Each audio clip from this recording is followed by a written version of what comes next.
Hi, I'm Agnes. And I'm Natalie, We're friends, and coworkers.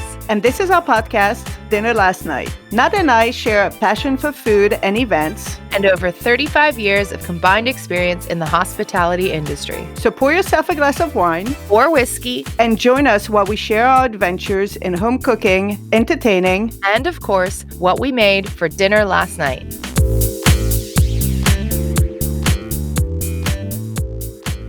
Hi, everybody. Welcome to our second episode of Dinner Last Night. Agnes, do you want to tell everybody what you made for dinner last night? Of course. Hello, everyone. How are you? Thank you for listening to our episode number 2. Hi, Nat. Hi. So, I made coq au vin last night, which is a very traditional French dish. And believe it or not, I've never made it. Maybe I made it once before. I made it, I think, when that movie Julia and Julie came out. I don't know if you remember. Yeah. And she makes like the entire book of like Julia Child. So I was like, oh, I want to make something really traditional. So anyhow, I had made it once, so 10 years ago. And I made that recipe. And it's a recipe that I took from New York Times Cooking. And it was very delicious. Except I didn't follow the instructions. So when you approach a recipe and you're like, you know what, this is just braised chicken. I know how to make that. I was really arrogant. I barely read the instructions, and they tell you when you want to make something great, you have to read the full instructions, from top to bottom. And I had read the ingredients Friday night because I had to make my grocery list. And I'm not even lying to you. Step 1 says season chicken, salt, pepper, put it in a bowl, combine chicken, wine, bay leaf, and thyme. Guess what? Didn't put the wine. You didn't So put the wine. I knew it was something that was going to be, like in the fridge hanging out. I knew that this was something that was not going to be done in like an hour, right? That I Right. had to season it well in advance. Forgot the wine completely. So then later on, I'm just looking through the recipe and I'm like, when am I putting the wine here? I just don't understand. And then I forgot the wine. But anyhow, it turned out wonderful because at the end of the day, the sauce is really what matter most, right? Like the sauce was delicious. We made it over, we put it over some potatoes. So pretty much, the recipe, if you've never like made it before, you use some like bacon bits, and then it's like wine. There's some cognac in it, and then you put like your onion, your carrots, mushroom, a lot of wine, some garlic, tomato paste, flour. Nothing too complicated. And then I use all dark meat, chicken. So it ended up being delicious, but it was kind of funny that, of course, like and it says, on top, like at least like 2 hours and you need to marinate in the wine, or at least overnight. It will be even better. No, I just had my like pieces of chicken with some like salt and pepper, some fresh thyme, and like the bay leaf. And, I didn't worry about it. I was like, oh yeah, no, this is some kind of like, curing of the chicken. It'll be perfect. I'm sure it's always good to like salt well in advance. Yeah, no. No. But anyhow, as I said, the sauce was delicious. And what's really funny is that I talked to my parents today in France and talked to my father, and I mentioned to him that I made that, and it brought him back directly to a time of his life when he was much younger, working in the military in France. Maybe he was in his early 20s, and he remember like with whom he was the last time that he had a really good coq au vin. And it's so funny how like certain dishes, certain traditional dishes, you really associate them with a time of your life. Yeah. And it was so powerful. I just love that. So yeah, what about you? What did you make last night? Wait, I just want to comment though on your story because to me, the funniest part of that is that, so, for our listeners who don't speak French or maybe don't know what the translation of coq au vin is, it's literally like chicken and wine. So wine is other than the chicken, is the other main ingredient. There was wine, I just didn't put it at the right time, and I just missed step 1.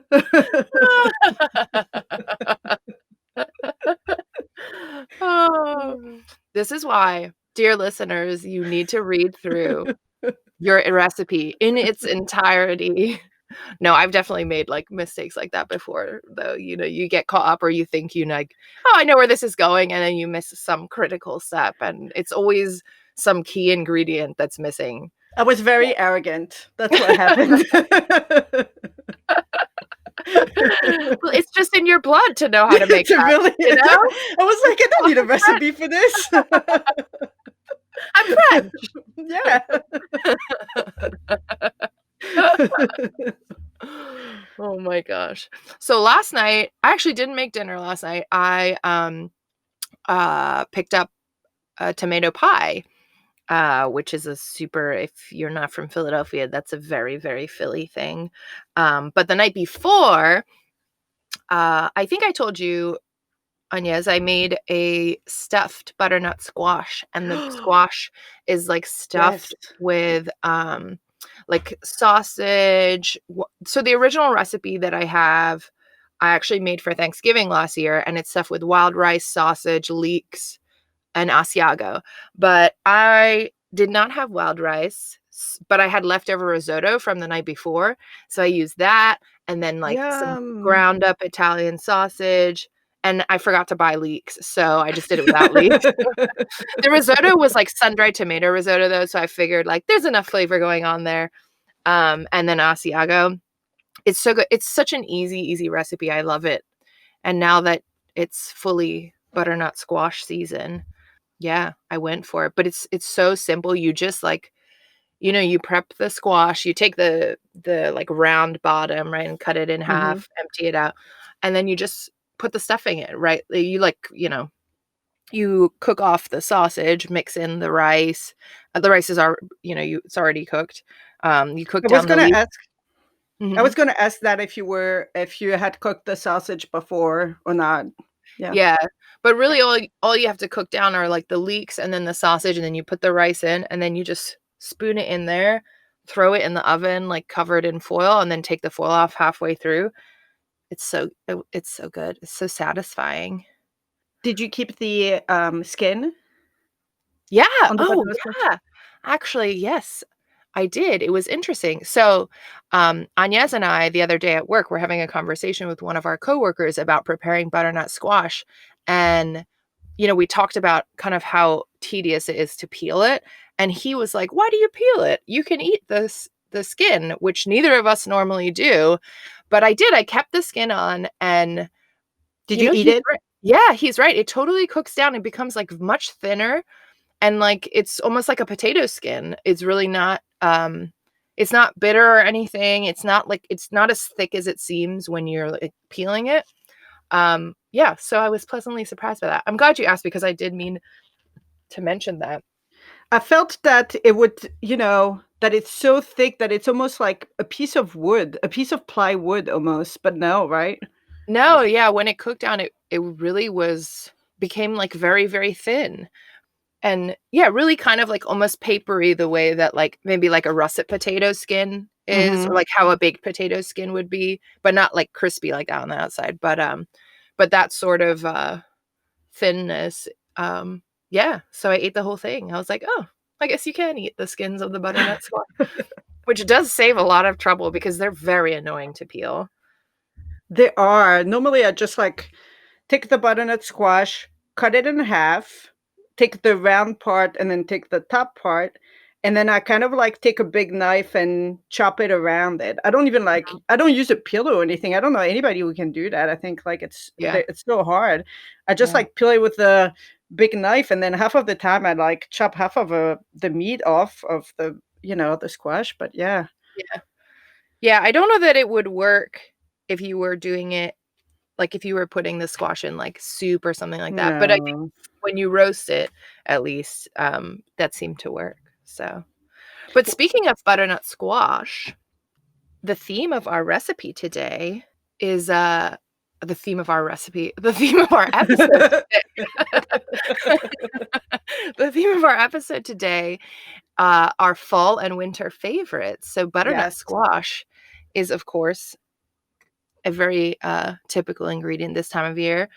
Um, what are some of your fall and winter favorites? Like what types of things do you kind of cook in the fall that maybe you don't do the rest of the year?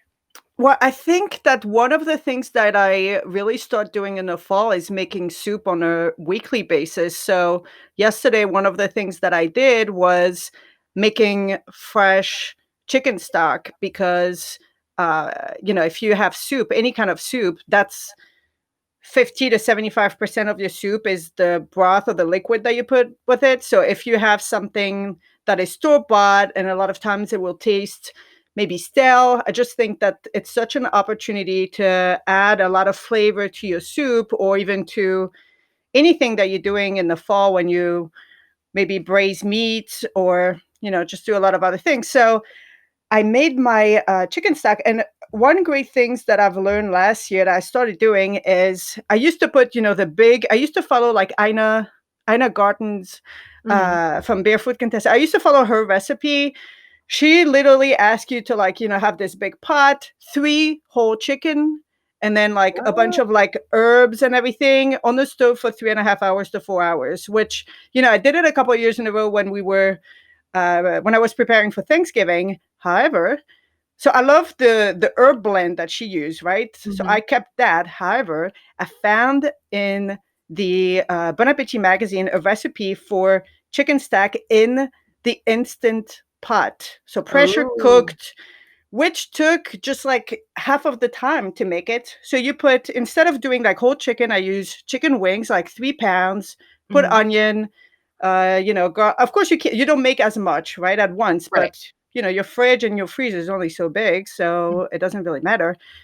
But one great piece that they use in that recipe is they put a little bit of ginger, like an inch of ginger in it, and I feel like it adds a little bite to your Mhm. chicken stack. Delicious. And I added, as I said, I added the herb blend from Ina's recipe because I really like it. She had dill, she had parsley, just a lot of like fresh herb, celery, and then I added those herbs to that pressure cooker recipe, and that was, unbelievable. So this coming week, I am making a soup, and I'll be needed a lot of it. So yeah, I think soup is like huge. But you eat soup like all year round. Did you make like soup from scratch more often in the fall?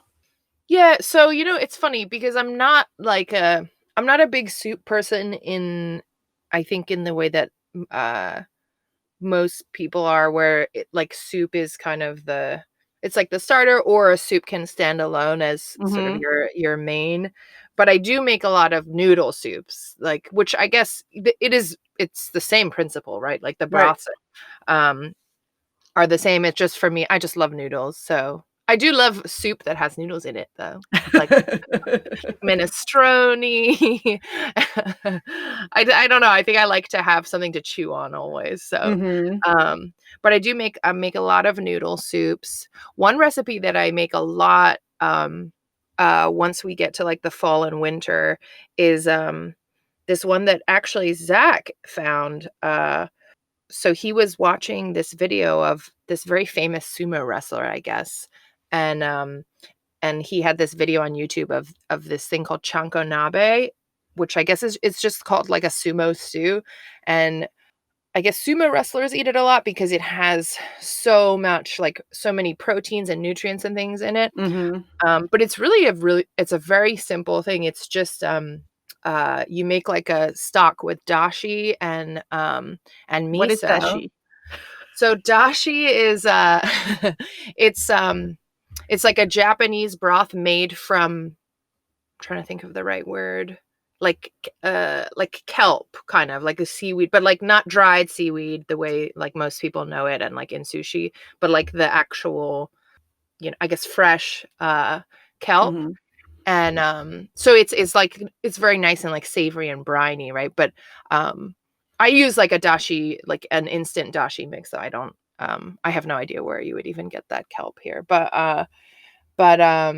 yeah, so you make a dashi broth, you add some miso paste into it, and then And you can really put whatever you want. So a lot of times I'll put like ramen noodles into it, and then the recipe I have also comes with a recipe for these really good pork meatballs that have like a lot of ginger and stuff in it, and you can put vegetables. So a lot of times I'll put bok choy, daikon, um, bean sprouts, just all kinds of things all up in there, and yeah, and so you end up with this very, very hearty and filling, but very clear broth. I think that's why I'm not that big a soup person, is because I really like very clear but very concentrated, like flavored broths, right? Like pho, and that's because that's what I grew up eating too, right? Mhm.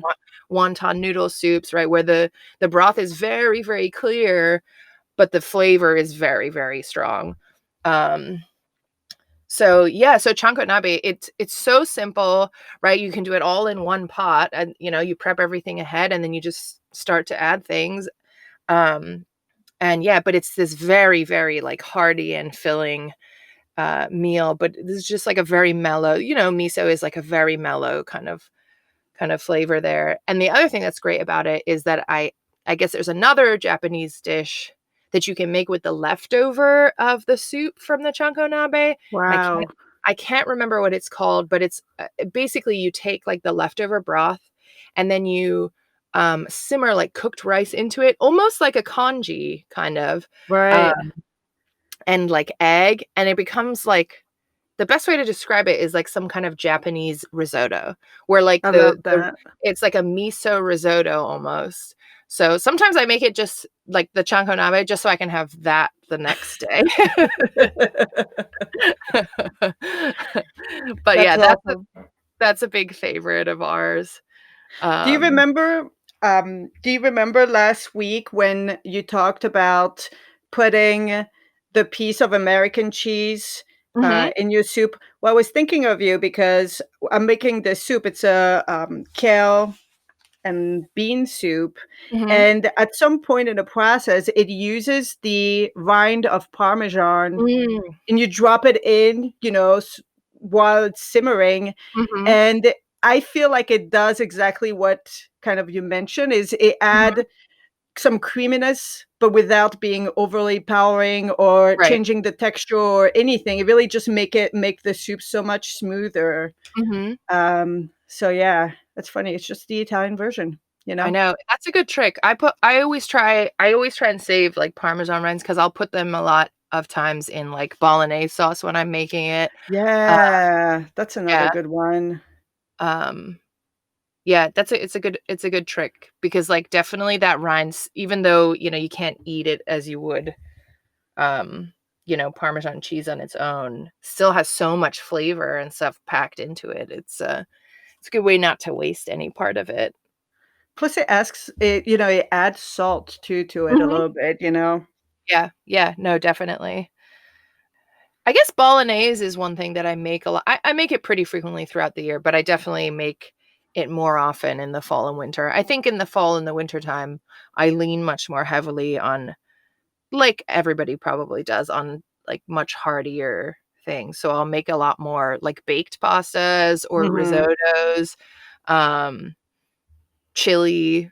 I almost never mhm. make chili if in the summer. Like, I don't think I've ever made chili in the No. summertime. That's a true, like, winter food, right? Something that sticks to your bones, kind of. How do you make your chili? What is I feel like everybody has a secret, maybe like a secret ingredient or like a trick that they use for their chili. Do you do like beef chili? Yeah, so I think I'm still kind of perfecting my own chili recipe, but what I did, like, in recent years, what I've done is, like, actually combined a couple of different recipes. So I almost always use ground beef, though I have done it with kind of, like, cubed beef before. I think I just prefer the texture of ground beef. I also Mhm, prefer chili that doesn't have beans, which I mm. know is not always a popular opinion, but I don't know. To me, I'd rather have, like, more beef and less beans. Um, but yeah, I almost always use ground beef. I don't know that I have a secret ingredient. I do use chocolate, in it. Do Oh you my use gosh, chocolate I too? do too. I was gonna tell you. That's I why thought I it love was your chili. I knew there was a reason I loved the chili that you make. Yes, yes. I put either cocoa powder or sometimes like, unsweetened Very dark. chocolate. Yeah, yeah.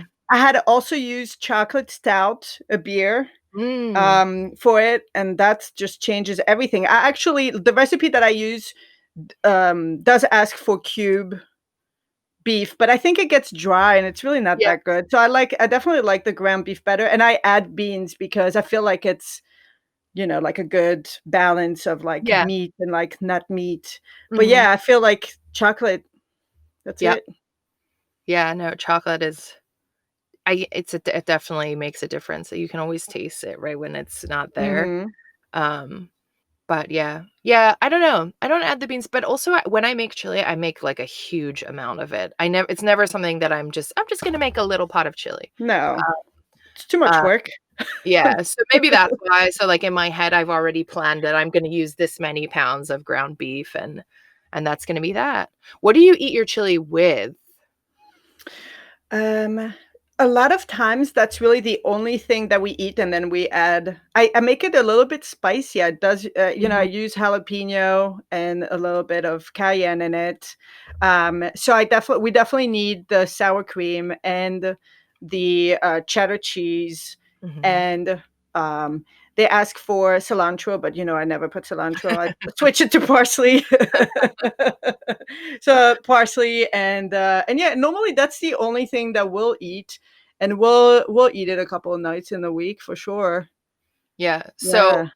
I always eat chili over rice, and it wasn't until I, like, moved to the States that I realized that this is not a very common way to eat chili. I think it's maybe just because that's how our mom, when she would make chili, would serve it to us, but I have to eat it over rice. Like, I don't wanna eat it if there's no rice. I'm like, "N I need some kind of starch here."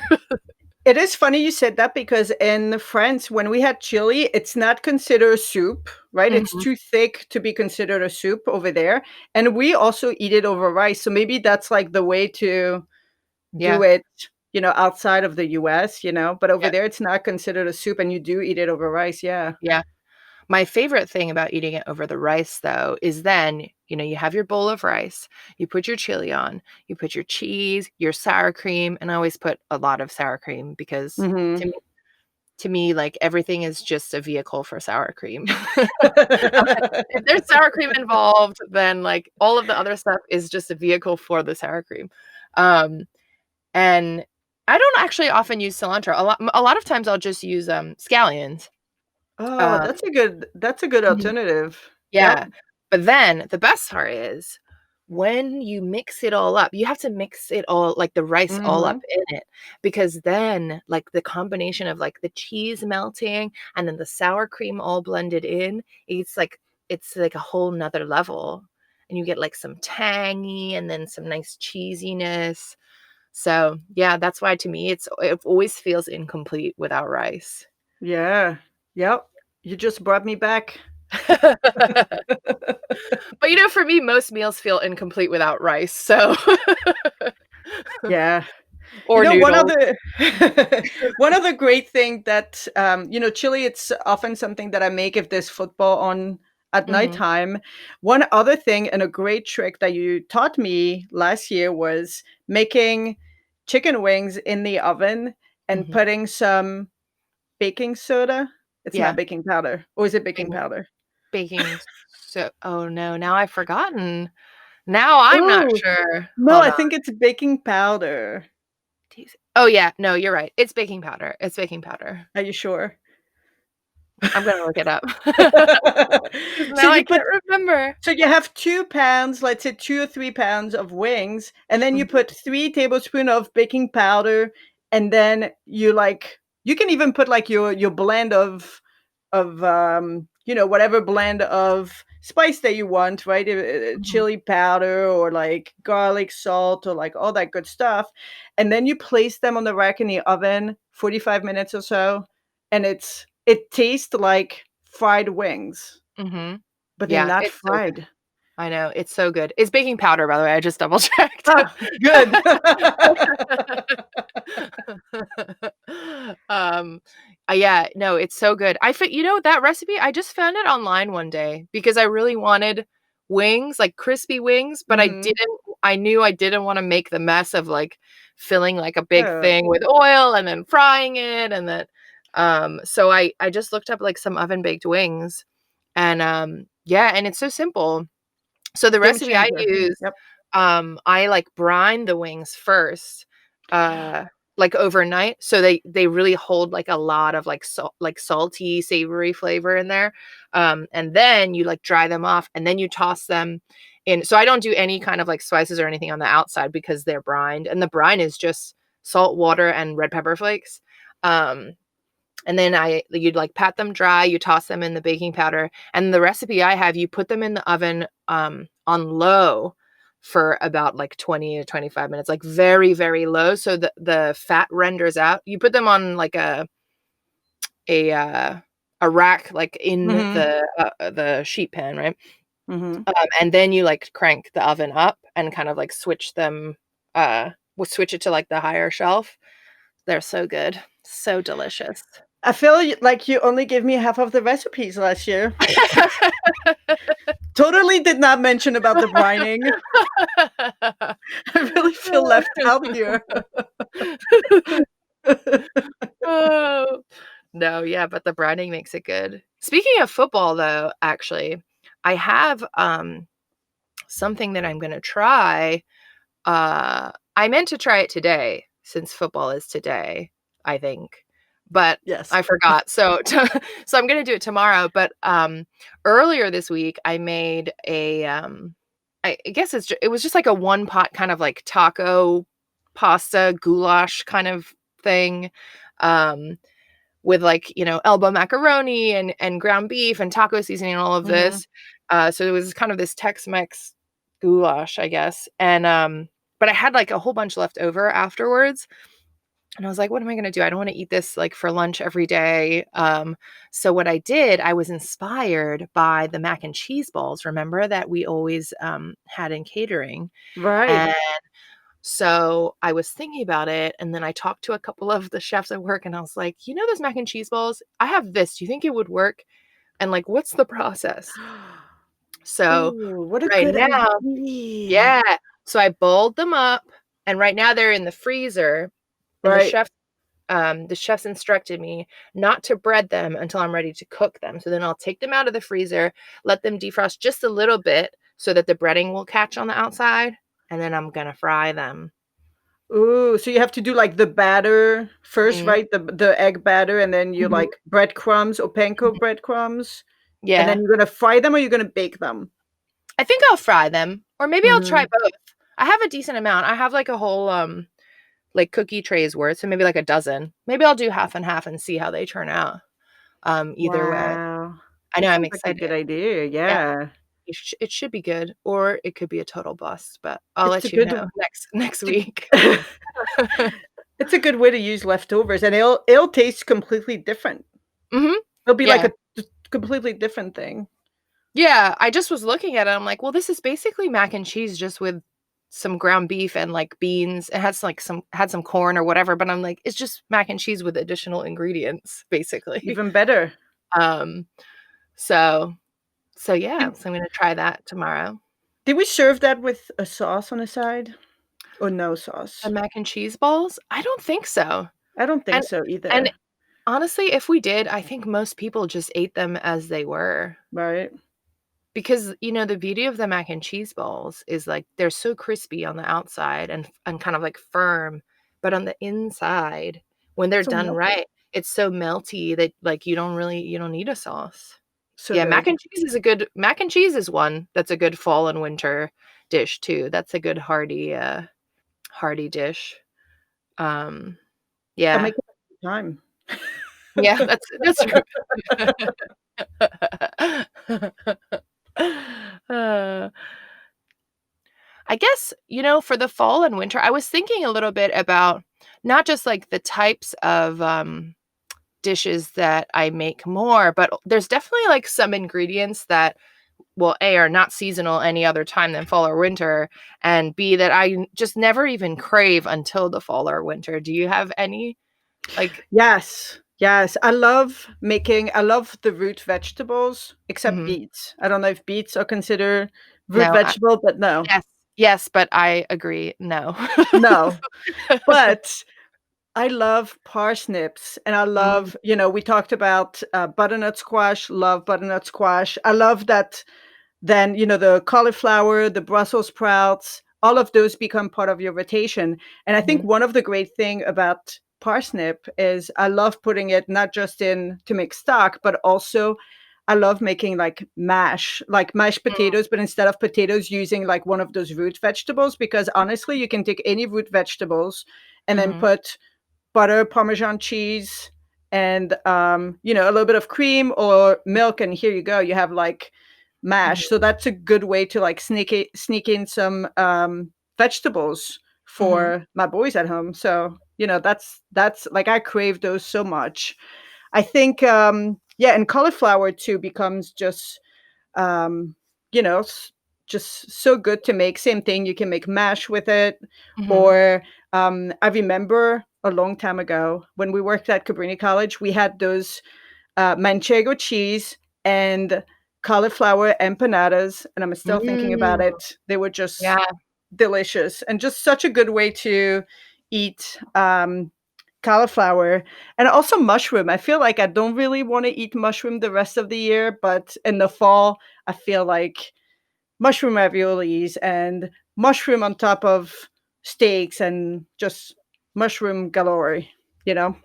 Yeah, no, I agree. I'm not the biggest mushroom person to begin with, and frankly, if I'm honest, have never really been like a big cauliflower person. Though cauliflowers, both of them are kind of growing on me, but I do find myself much more willing to eat both of them in the fall and winter because of course that's when Mhm. they also taste the best, right? Right?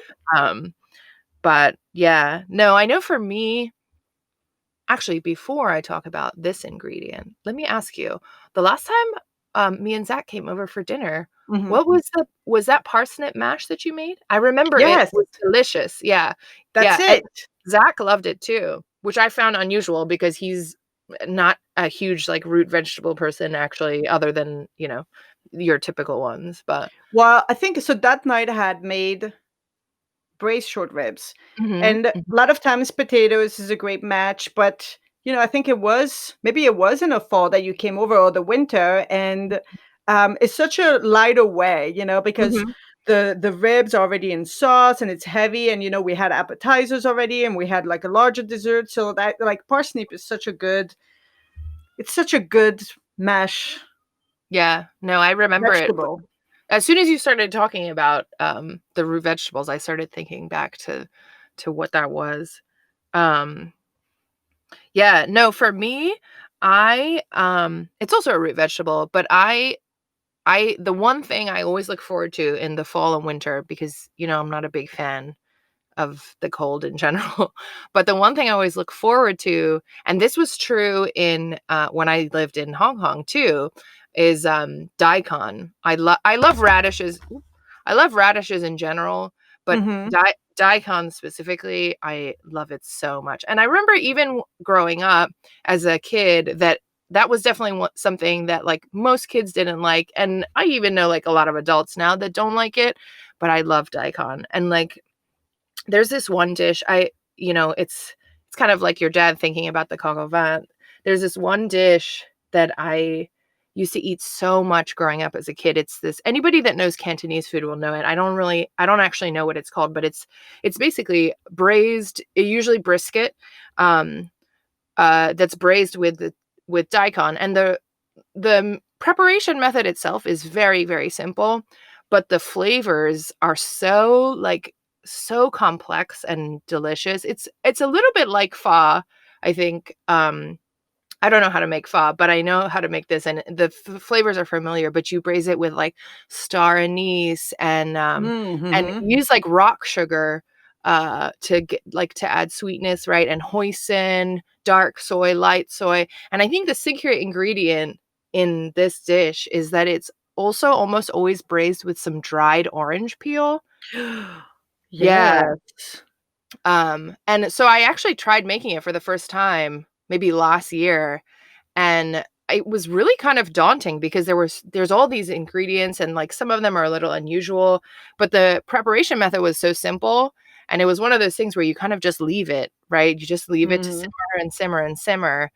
Um, and I remember that first time I made it, like, the minute I tasted it after it was done, it was just immediately took me back to, like, being a kid and eating Mhm. this. It's just, like, so familiar, um, the flavors. But that's something that I definitely make a lot in the fall and winter because I that's something I kind of crave all the time, but, it's Mhm. really like a winter dish. But yeah, I use a lot of daikon and, Napa cabbage, actually. I think a lot of people eat cabbage in the wintertime, but I don't really like Mhm. I've never been a big fan of, like, regular cabbage, but I love Napa cabbage, so I'll use it in place of regular cabbage all the time. Um, yeah. We do, when we make boeuf bourguignon in France, we do add the orange peel. And the Mhm, first time you eat it, I remember being a child, I'm just like, I don't know mhm, what is that taste like. It's right. so hard because the wine sauce is so heavy. The same for soy sauce, in the dish that you described, it's probably so rich. And then Mhm, you have that little bit of like orange peel, that little bit mhm, of bitter, citrus mhm. bitter. It's game changer. Yep. Yeah. Yeah, it's definitely something when you eat it, you can't quite place the flavors in it, Mhm. right? But when it's done right and it's familiar to you, it's just like you just taste it and you immediately, like, recognize it, right? So Owen and I went apple picking today at one of the local farms around us. Is there like something really amazing that you do with apples? Hmm, apples. Well, I wouldn't say that it's very amazing. I mean, I think it's pretty standard. I love apple pie. So that's definitely I'm not actually a huge, uh, apple person in terms of just eating apples as they are. They're not my favorite fruit. I mean, I don't dislike them, but they're not my favorite thing. But cooked apples are a whole 'nother story. I'll I eat cooked agree. apples all day long. I'll eat them with ice cream, I'll eat it in pie. Um, yeah. But a lot of times what I do is I really like pears, though, and that is a fruit Mhm. that I do enjoy eating as they are. Um, but a lot of times what I'll do is I'll mix the 2. So, like, I'll very rarely make just an apple pie. I'll do, like, an apple and pear one or that kinda thing. But, yeah, it's just something about the texture too of them when they're cooked down. So delicious. I love cooked apples. There's a lot of fruits though that I only like when they're cooked, like Mhm, plums and apricot. I cannot mm, eat them that way. The texture, I just can't do it. But once they're cooked, reduced, maybe like made into like a pie or galette or, mhm, into puff pastry, obviously, right. um, then, it's delicious. Yep. Oh, plums, though. See, plums are something that I very much love, and, like, plums, it's it's like, to me, the season for plums is so, so short, so, like, to find the perfect plum is so difficult, right? That when you do, the reward for that is so great, like, I love, like, when you find, like, this perfectly juicy plum, and you bite into it, and the texture is so nice, and, like, the juices are dribbling down your face, like, so good. Your face right now. Maybe You're so not thrilled by this. No, I'm just thinking that maybe I haven't been eating the right plum. Maybe I've been missing out all these years. Just haven't found the right one. No, they're just so hard it's just so hard to find, like, the perfectly right plum that I think, like, that's why a lot of people, though, don't eat them because you're right, when they're not ripe, they're terrible. The texture is Right, terrible, their taste is weird, they're kinda bitter, but a really ripe plum that's so sweet and juicy, it's, like, better than, like, the perfect peach. It's so good, but it's like an enigma, you know? It's like a right. unicorn, the perfect plum. Forever on the quest for the perfect plum. You know what else? I do not care for sage the rest of the year as a Mm, fresh herb to use, but once fall hits, yeah, mhm, yeah, yeah, sage all the way. yeah, yeah. How do you feel about pumpkin? Not pumpkin spice, we'll talk about that later. We will get to that. But how do you feel about pumpkin as an ingredient? I only use it, maybe that will change, but I only use it once a year when it's canned, and I put it into the one pumpkin pie that I make for Thanksgiving. And that's about the extent of it. However, I remember my mom, when I was young, she made this Gruyere pumpkin garlic Mm, dip thing that, mhm, that was amazing. I don't really know. I think it was like a stuffed I think it was some kind of like stuffed pumpkins, mhm. with, as I said, with garlic and Gruyere and maybe bechamel. I'm not sure what it was, but it was delicious. But other than that, I really don't do anything with pumpkin. Do you? I don't know that I've ever actually cooked, pumpkin I mean, other than, like, pumpkin pie, but, I don't know that I have ever actually cooked a like, pumpkin from fresh, but I've eaten plenty of it, and the one thing I notice is that here, pumpkin is often used in, like, sweet applications, Hmm. right? And it's very rarely used from, like, the fresh, vegetable, but, um but I've eaten pumpkin in all kinds of, like, stewy sort of dishes and that kinda thing, and I actually really, really like it when it is in savory dishes because it is still, like, kind of sweet, right? So when you eat, like, a stew with pumpkin, that's where the sweetness is gonna come in that, like, kind of, um, balances with whatever the savory is, right? If it's like a beef stew or that kinda thing. But also I found that pumpkin, when it's cooked down, it has a really creamy kind of consistency just naturally, um, has this really nice texture. So I've always loved it, but in like a savory way, and Hmm. honestly, the only time in the States that I've ever actually eaten it as I did, growing up in, like, savory dishes is, a couple years ago when I went to go visit my sister in San Francisco. I think the first night I was there, she took us to, this restaurant near our house. There was a Burmese restaurant, um, and I ordered like, it was some special that they had, and it was like a it wasn't pumpkin, it was kabocha squash, but that's pretty close to Right. pumpkin though. And it was a stew of, like, kabocha squash and pork, served in the squash, and Right.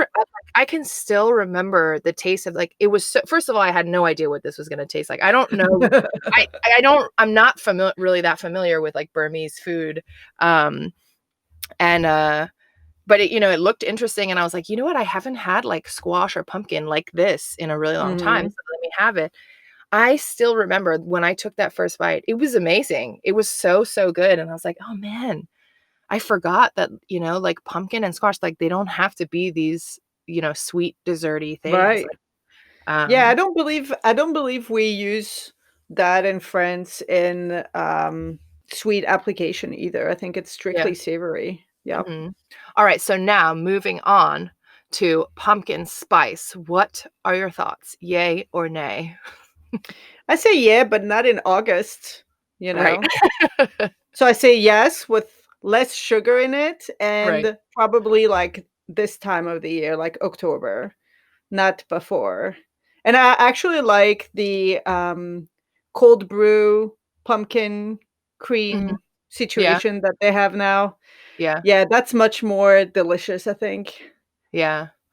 Um, as you know, I'm a big hater of public pumpkin spice for mul for multiple reasons. Number 1, they bring it back too early, okay? I isn't it first Way point too that I early. made. Yes. No, I just think that a lot of times, like pumpkin spice doesn't taste like pumpkin, it's just like nutmeg, cinnamon, right? Like, Mhm. it tastes like pie spice, Right. which yeah, so I don't know, I can't get behind it. It's misleading, it's not pumpkin. It's misinformation. I know, but I think the syrup that they use is orange, so it does count.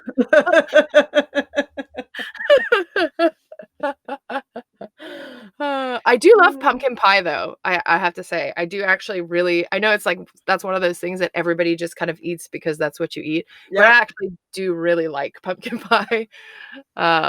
Yeah. Oh man. Yeah, pumpkin spice. Mm-mm-mm.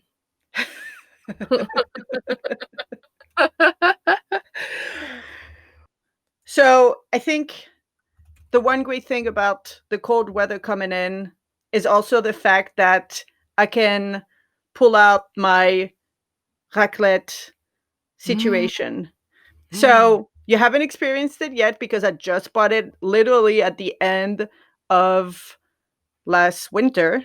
But it is this amazing dish. It looks like a electric griddle or mhm, electric grill. That's what it looks like. And under it has individual pans that you put cheese in and you melt the cheese. So mhm, really, raclette in France, you or here actually now, right? You start eating it at when it start getting cold out, and you use this special like raclette cheese, which is a cow's milk cheese, but you can also use like Fontino, anything that would melt really easily. And then, so it's perfect for a party because if you're the hostess, you have to do literally nothing other than, chopping some vegetables, asparagus, for instance, or any kind of like vegetables, and cutting your cheese. And then your guests arrive, and here they are. They come in, and you can put cooked sausage on top, little bread on top. So everything kind of um, grill and get crusty. And then mhm. you melt your cheese, and it's great for the kids because they can also like eat at their own pace. Everybody can eat at their own pace. A lot of times we steam some like really tiny potatoes, and it's just the most amazing thing to share with friends. I Oh, cannot recommend it enough. let me tell you, I know raclette. Let me tell you. Have I ever told you about my raclette experience? No. Oh my goodness. It's just the best. Talking about like memories from childhood. Um, so I don't think I mentioned it, but I went to a German international school growing up in Hong Hmm. Kong. And so every year, close to like in November, close to the holidays, the whole school would hold like a Christmas bazaar, and there would be all these vendors that come with different stalls. The big band would play, and like it was held like it's centered around this main courtyard in the one building, and there was a big beer garden like right in the middle that would be staffed by like alum from the school, and then different like food stands and that kind of thing. And so the whole school would participate, right? So like each class would have to do some kind of like project or be or like you could choose what you wanted your classroom to be. So like you could go all around the school, and like so some classes would do like face painting for like little kids, and you would sign up and do shifts like with your class for that, and then for the rest of the day you'd just be running around enjoying the bazaar, right? Hmm. And so the highlight though of the Christmas bazaar, and this is what I'm convinced this is what people actually came for other than the beer garden, um, is that so it was a German and Swiss school, I should Right. say. So they would hire, I have no idea where these people came from, but every year they were there, they would hire this vendor that would come with, I'm telling you, they're like the biggest like raclette uh, things you've ever seen. Like I'm talking like 2 foot wide wheels of raclette. And they had these big machines, like as tall, like probably like 5 feet tall, right? And they would maybe set up like 4 or 5 along the one wall of the courtyard. So an entire wall of the courtyard would be just for raclette, for the raclette line. And like, and they'd put these giant like half moons of raclette into the thing, right? So the machine kind of like it was like a heat lamp that Right. came over, but just like the top half, right, of Right. the cross section of the cheese. Yep. And then you would line up with your container, and then one lady would like put your steamed potatoes and your like cornichon and your Yeah. mustard or whatever, right, in your Oh, container. And cured then meat. Yep. mhm, Yep. and you'd walk up to the cheese man, and he would just like it would tilt, and all he would do is scrape down the side of the wheel of the raclette right into your container, and then you would just be off and on your way. And like, so every single year, I went to that school from first grade until I graduated. Every year of my life, we went to the Christmas bazaar and I just filled myself up on raclette. It was my favorite thing. That's why I'm so excited for your raclette.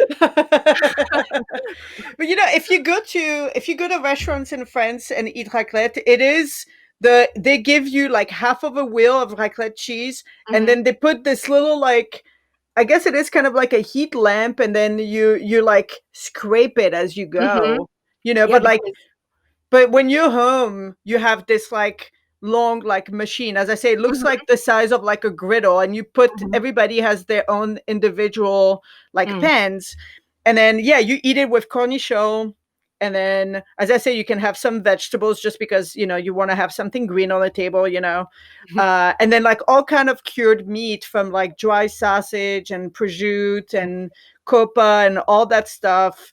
And then yeah, the best thing was to do not only raclette cheese, which is delicious, but also like you can pick a couple of different melting cheese, or maybe a smoked. I think I had a smoked Gouda last time that I made it, mm, and that was just like good, like different kind of flavor. And then you have to like drink this amazing wine. I can't remember which one it was, but like a white wine, and it's just everything. And then there's a lot of memes on the internet about this because it's like a cycle, right? mhm. So the party is over, and everybody go home, and then oh, you have some cheese left, so the next day you're gonna make more potatoes to finish the cheese, and then you're gonna have potatoes and cured meat left, so you're like, well, I'm gonna get a little more cheese and we should just like do another raclette, we have all this left. And then it kind of like never ends, and it's like this Mhm. big cycle because nobody wants to let go from the first time that it starts. But yeah, it is Swiss, I think. I don't think it's French. Yeah, it's definitely Swiss. Something you eat when it's cold. Yeah. Yeah. Ah, so good though, and, like, how it bubbles up and gets, like, a little bit crusty. It's Ah, the best. the best, the best.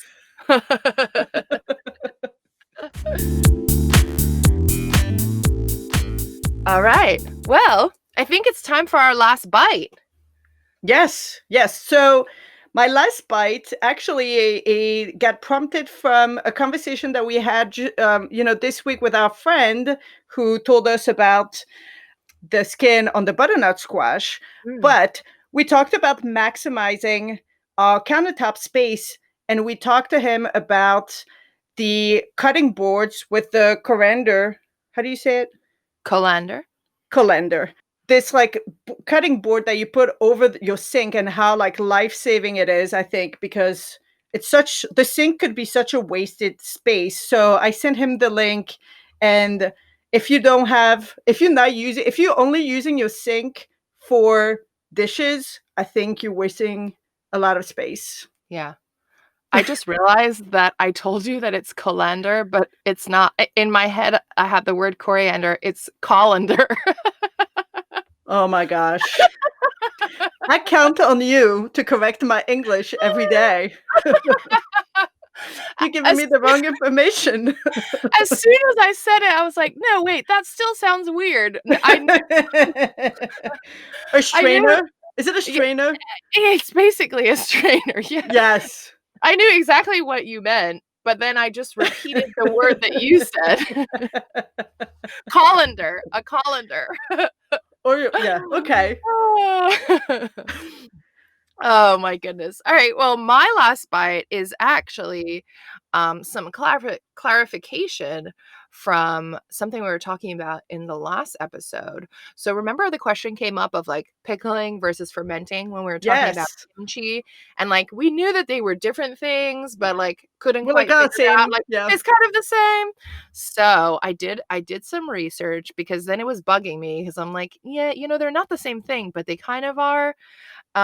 So according to the internet, while both pickling and fermenting produce different results, there are some areas of overlap that can easily spark some confusion. So here's the difference. Mhm. Pickling involves soaking foods in an acidic liquid to create like a sour flavor, right? So that's like your classic dill pickle. Red When food onion. Right. Yeah. When foods are fermented, the sour flavor is a result of a chemical reaction between a food's sugars and naturally present bacteria. So you're not adding like the acid, you're letting it create it. So that's how like kombucha gets made, Right. sauerkraut. Right. Yeah, so that's the difference, right? Is that for pickling, you're adding but that's why you can like quick pickle. Right. I don't think you can quick ferment. No. Like that's just No. something that takes like time and Right. for the bacteria to grow and that kind of thing. But like a So quick pickle you can do because you're just adding the acid. so kimchi is pickled. Cream cheese is fermented. Oh. But Yes. isn't it always in some kind of liquid or no? Yeah, so it usually does have, like, liquid because even that recipe that I used last week called for kimchi and then, like, a quarter cup of the kimchi juice. But Mm. I think that that liquid is actually created as because it's cabbage, right, which has a Right. lot of water in it, as the cabbage is breaking down and fermenting. Yeah. So that Oh. so that liquid is very, very sour or, like, funky, Right. But I guess that's also why the difference in the taste of, like, pickled things versus fermented like, fermented things often have that kind of, like, funky flavor, right? It's not Right. really sour in the way that a pickle is, though Right. it can be, but it kind of has that, like I don't really know how better to describe it than funky. Funk. It is You're right? funk. It's funk. Yeah. So that's my last bite. Just some clarification, always learning.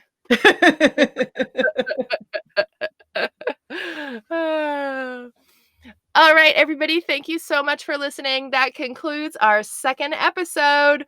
As always, if you have any questions or comments or suggestions, or you want to share some stories, maybe you want to share your thoughts on pumpkin spice with us, feel free to leave us a comment or send us a message on our Instagram. We're at Dinner Last Night Podcast. That's all one word, Dinner Last Night Podcast. Thanks so much for listening. Thank you so much for listening.